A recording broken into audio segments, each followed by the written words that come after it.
ميه الحنفيه بيقولوا هي مفيده مش مضره زي ما الناس ما بتقول.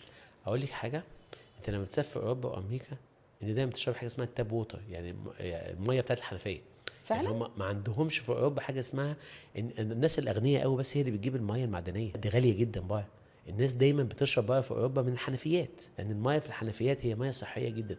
فيها شويه شوائب، فيها شويه حاجات. هو انت ابن البواب او الابن اللي اتربى على ميه اللي الحنفيه بيتربى في الشارع وبياكل في مش عارف ايه والكلام ده كله، صحته احسن من صحه اي حد من اولادنا 100 مره. ليه؟ مناعته شغاله. ممكن يكون احنا هنا بنزود الكلور شويه، بنزود الحاجات دي شويه، يا سيدي نعوضها بفلتر. فنقول مثلا ميه الحنفيه ونحط لها فلتر بتبقى حلوه. انا في بيتي بشرب من فلتر، انا ما بشربش ميه معدنيه، ما بجيبش القارات اللي هي الجاهزه دي، لان الميه المعدنيه مش هي الميه الصحيه 100% خالص. الميه الصحيه هي الميه اللي جايه مثلا من النيل متعالجه عشان ننضفوا منها الشوائب، نحط عليها كلور، فيها شويه حاجات برضك عشان تشغل المناعه مضاده بتاعتك. للبكتيريا اكيد.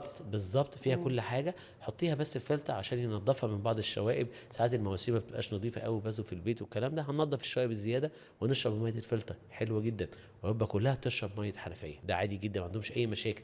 الميه المعدنيه كأنك بالظبط حطيتي طفلك في خلفتيه في كل الاتجاهات، لازم المناعه تشتغل. فعلا. مناعتنا هتشتغل ازاي؟ بحس ان الحسوكه بزياده قوي ما بجد بحبهاش. بتسبب مشاكل. اقول لك لكن حاجه، نفتح ميه الحنفيه وندوس ونشرب نبقى في احسن حالاتنا. بصي انا كل فين وفين كده كل فتره لازم افتح حنفيه واشرب منها على طول، حتى بالشوائب بتاعتها. فعلا. حتى بالشوائب بكلورها ببابا غنوجها بكل بسلطاتها حاجه. كلها. ليه بقى؟